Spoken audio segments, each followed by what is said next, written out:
I know it's been a while, guys, but I'm back with Weird Sea Creatures by HOYT. All right, let's just get into it. Firefly books.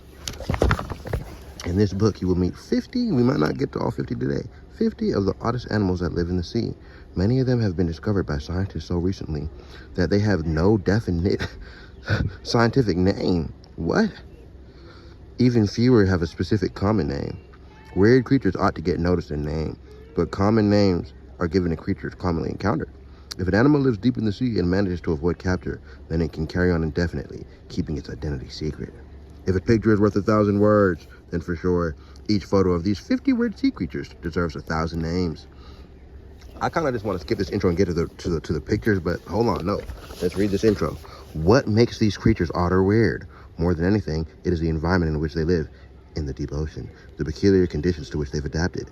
These include intense pressure far beyond our imagination and lack of light.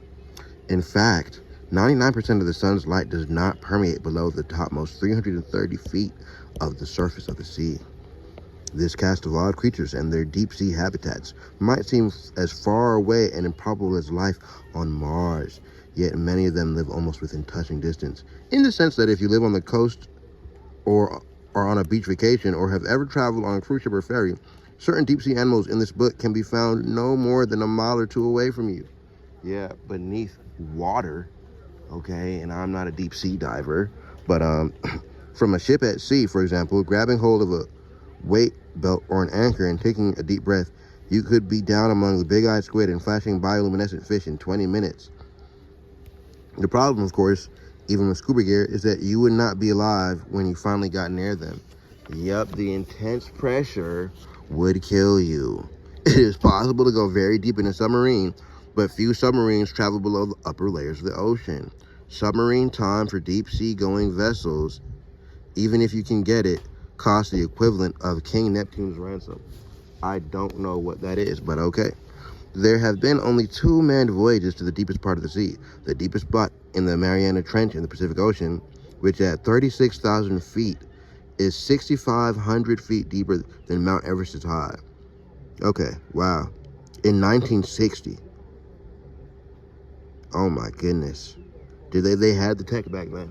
I didn't know that. Okay. The first Mariana Trench voyage took place in the Bathyscaphe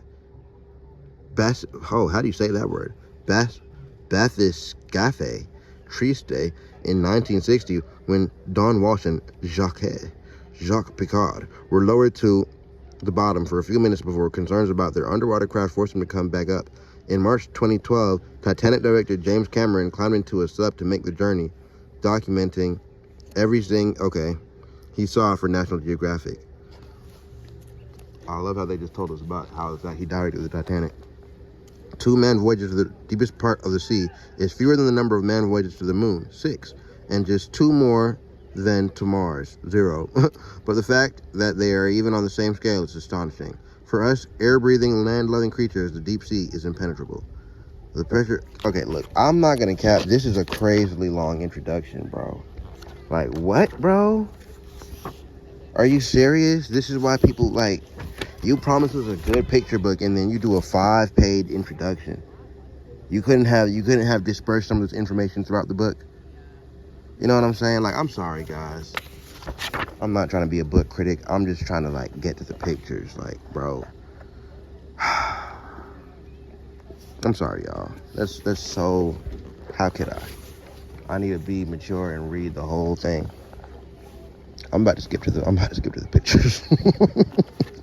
Adding to the intense pressure, the deep sea is cool and unrelentingly... Yeah, we know that. Below the top 330 feet, there's no more than the skin of the sea. Only blue light penetrates. The absolute limit of the sunlight penetration, 3,280 feet below that, is complete darkness. So, how do they survive? The answer can be found in special adaptations or traits that enable a wide variety of animals not only to live at a great depth, but to move between different depths with different amounts of pressure, light, and temperature. Okay? The air pressure within an animal must match that of an outside pressure, or there will be damage to the membranes and blood vessels lining the air spaces and a complete breakdown of normal function. Marine mammals solve the problem by collapsing their lungs and reducing the airspace. Deep sea fish, some of which venture to feed in the upper layers at night, solve the problem with special gas bladders. Those that stay at deeper levels have no swim bladder and their muscles are reduced. The temperature of the deep, though cold by human standards, is arguably much easier to adapt to because it remains fairly constant with few of the extremes experienced on land and in air. At depths below 3,280 feet, the temperature is a fairly constant 39 degrees Fahrenheit. Oh, that's pretty cold, but at least it's consistent. 3/4 of the ocean has a temperature between 32 degrees Fahrenheit and 43 degrees Fahrenheit. At 13,120 feet, the mean depth of the ocean, the temperature hovers around 1 to 2 degrees Celsius. Exceptions include the hot hydrothermal.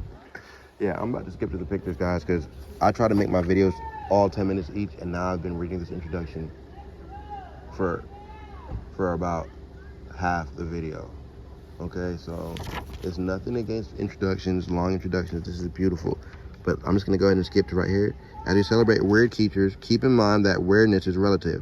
The ocean comprises more than 90% of the living space on Earth. Even though less than 1% of the Earth has been explored, the ocean, especially the deep ocean, is more typical of our Earth than anywhere on land, such as a forest, a savanna, a city, or a shopping mall.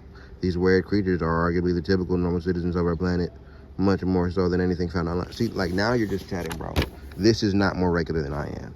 This deep sea black devil anglerfish is not more regular than I am.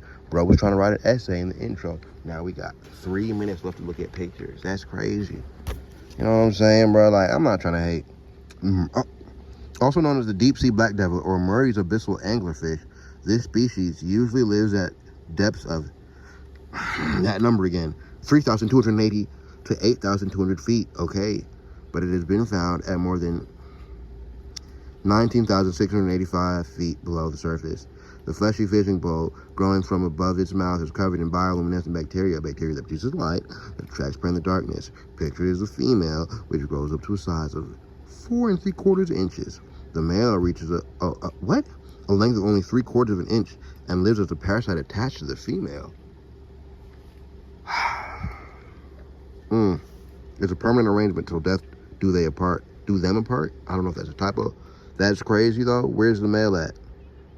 It don't matter. He just along for the ride. We don't care about him in this case. Like, I'm sorry. Let me get focused. Wavy Cleo. Is this a Pokemon?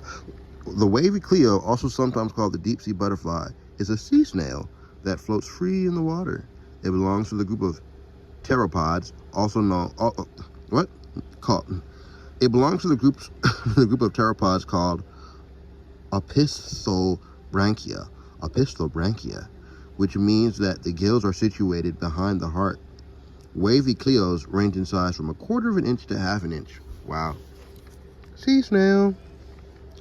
This carnivorous snail lives in the upper 1,640 feet or 500 meters of the ocean. He should have just put this in, you know what I'm saying, meters, because it's just like clearly feet numbers don't sound good. 1,640. Okay, where it undertakes daily vertical migrations to prey on zooplankton. It has large, movable, complex eyes and only one lobed foot, which is a flattened fin with a keel that is used for swimming. Wait, what? It looks like it has 3 feet to me, but I'm sorry. Okay, so yeah, okay, it has large, movable, complex eyes and only one lobed foot. Are those the eyes? Maybe those are the eyes, and that's the foot, which is a flattened fin with a keel that it uses for swimming. The thin coiled shell is so transparent that the interior organs can be seen. He looks cool. A jewel squid or a cockeyed squid, found living at 610 to 1,663 feet depths in waters above the Mid-Atlantic Ridge, which runs south from Iceland. This 3-foot squid can often be seen lit up like a Christmas tree. The pattern of photophores, which are the specialized organs that emit a light called bioluminescence, helps to make this squid look like it has a bad case of measles. It also has chromatophores, which are pigment cells that can expand and contract to absorb light to change the color of the body. Other photophores direct light down. What is all these fours? Why does that keep on being the ending of these words? What does that even mean? I'm gonna have to look that up later. But listen, other photophores direct light down in the water that's camouflage. Its different size eyes are adapted to the gloomy depths. One huge eye points up, catching light from the surface to search for predators and prey. The small eye searches for predators, prey, and mates, checking for the bioluminescent flashes from other animals that swim by. The piglet squid. Many deep-sea animals migrate daily from deep waters to the surface. With a face like the character in Winnie the Pooh, the small transparent piglet squid is born in the upper layers of the ocean and moves ever deeper as it develops and ages. This could be called developmental migration. In this photo, an immature piglet squid displays, just below its short arms, the large funnel that sticks out and will be used to push itself forward. A squid's funnel is like a jet engine. When escaping from a predator, a piglet squid can move itself as fast as 25 body lengths a second. Oh, okay, yeah, now he is fast. All right, y'all, so that's all I'm reading today. We'll be back hopefully tomorrow to read some about the deep sea opossums, some squid, shrimp, scalyfoot, gastropod, or sea snail. You know, the Yeti crab, oh, that's crazy. And the deep sea barracuda.